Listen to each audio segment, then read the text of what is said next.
द्वारपाल ने निवेदन किया कि स्वामी शीश पगा न झगा तन पे, प्रभु जाने को आही बसे ही ग्रामा।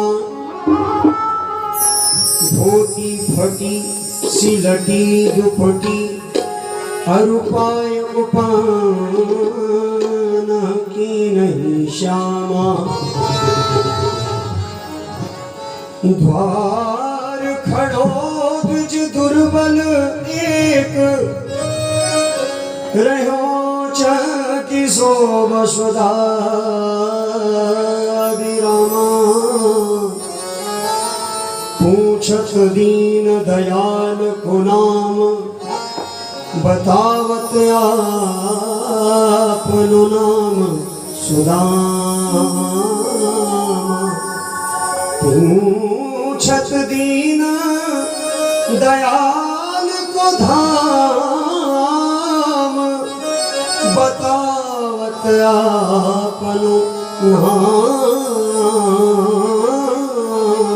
सुदामा। और जो भगवान के कानों में नाम पड़ा सुदामा जी का, भगवान अपने सिंहासन से कूद पड़े और ऐसा कूदे कि भगवान का मुकुट उनके सिर से नीचे गिर पड़ा, पीतांबरी अलग पड़ी और भगवान लड़खड़ाते हुए भागे। रास्ते में दासियों से लड़ते भिड़ते भगवान भागे भागे द्वार के बाहर आए। इधर सुदामा जी के मन में ऊहापोह की स्थिति कि मेरे मित्र को मेरा रूप स्वरूप भी याद होगा, इतना बड़ा मेरा मित्र महाराज बन गया, राजाधिराज बन गया, उसको मेरा नाम भी याद होगा कि नहीं याद होगा। क्या करूं, रुकूं, उससे मिलूं या वापस लौट जाऊं। मन में ऊहापोह की स्थिति हुई तो सुदामा जी वापस लौटने लगे और भगवान लड़खड़ाते हुए नंगे पैर भागते भागते सुधर्मा सभा से बाहर आए। द्वार पर देखा सुदामा जी नहीं दिखाई पड़े तो अपनी द्वारिका की गलियों में घूमने लगे और जब सुदामा जी को देखा तो भगवान ने दौड़ करके सुदामा जी को अपने अंक से लगा लिया। बोलिए दीन बंधु भगवान की जय, द्वारिकाधीश भगवान की जय, भक्तवत्सल भगवान की जय हो। सभी द्वारपाल सैनिक सब हैरान परेशान पीछे पीछे भागे भागे आए और द्वारिकाधीश को जब सुदामा जी के हृदय से गले से लगे हुए देखा तो सभी स्तब्ध हो, सब कुछ क्षण के लिए शांत हो, बिल्कुल शांत वातावरण, कोई कुछ बोलता नहीं। दो मित्र आपस में इस प्रकार लिपट रहे, कुछ देर एक दूसरे को खींचकर कसकर पकड़ा और फिर भगवान को यकायक याद आई कि मेरा मित्र दुर्बल है, कृष्णकाय इसका शरीर है, कहीं ऐसा ना हो जाए कि अति प्रेम में पड़कर मैंने अपने मित्र को जोर से दबा दिया हो और इसको कहीं दुख हो जाए, दर्द हो जाए, कष्ट हो।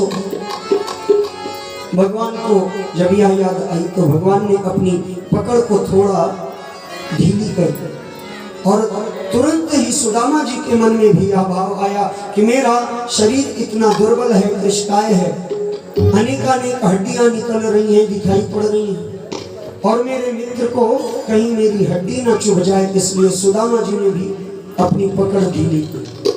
लेकिन सुदामा जी उस भीड़ में खड़े सकुचा रहे हैं। भगवान समझ गए, आदर पूर्वक अपने मित्र को अपने साथ लेकर सुधर्मा सभा में प्रवेश किए और सुधर्मा सभा में ले जाकर अपने निज सिंहासन पर भगवान ने सुदामा जी को सप्रेम बैठाया और सुदामा जी को सिंहासन पर बैठाकर स्वयं नीचे बैठे, पैर उठाकर अपनी गोद में रख लिया और अपनी पीतांबरी से भगवान सुदामा जी के पैरों में सुदूर से चलकर आए हैं। अनेकानेक धूल मिट्टी के जो कण लगे हैं उनको झाड़ने लगे। झाड़ते झाड़ते हाथ जब नीचे गया, भगवान का करकमल जब तलवे पर पहुंचा तो भगवान का हृदय द्रवीभूत हो गया। सुदामा जी नंगे पांव सुदूर से चलकर आए हैं तो उनके पैरों में अनेकानेक छाले पड़े। चलने के कारण कुछ छाले फूट गए हैं, तो छाले फूटे तो उसमें रक्त के साथ साथ जो सुदामा जी का तलवा रक्त से और उन फफोरों के पानी से गीला हुआ था, उसमें धूल मिट्टी के कण चिपके हुए। अनेकानेक कांटों से पूर्ण रूप से उनका तलवा बिधा हुआ था। भगवान एक एक करके कांटे निकालते और कांटों के साथ रक्त निकलता। भगवान पीतांबरी से धीरे धीरे धूल को साफ करते तो सुदामा जी के मुख मुद्राएं जो दर्द से बदलती तो उसको देखकर भगवान द्रवीभूत होने लगे। लक्ष्मी स्वरूपा रुक्मिणी जी को आश्चर्य हुआ कि यह कौन सा अवधूत आ गया। इस अवधूत को देखकर जब उन्हें आश्चर्य हुआ तो भगवान ने साक्षात लक्ष्मी जी को आदेशित किया कि रुक्मिणी जी आप भाग कर जाएं, जल भर के लाएं, मुझे ब्राह्मण देवता के चरण धोने। भागी भागी रुक्मिणी जी गई जल लाने के लिए। इधर भगवान का हृदय इतना द्रवीभूत हुआ कि नरोत्तम दास जी के शब्दों में हे सो बेहाल बेवाइन सो, हे सो बेहाल बेवाइन सो, पद कंटक जाल लगे पुंजोए, हाय महा दुख पायो सखा तुम आए इते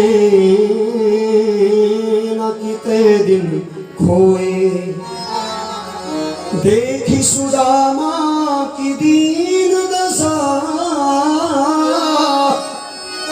करुणा करके करुणानिधि होए। पानी परात को हाथ छुयो नहीं, नैनन के जल सो पग धोए। पानी परात को हाथ छुयो नहीं, नैनन के जल सो पग धोए। प्रीतोन विमुंचयं बिंदु नेत्राभ्याम पुष्करेक्षणः।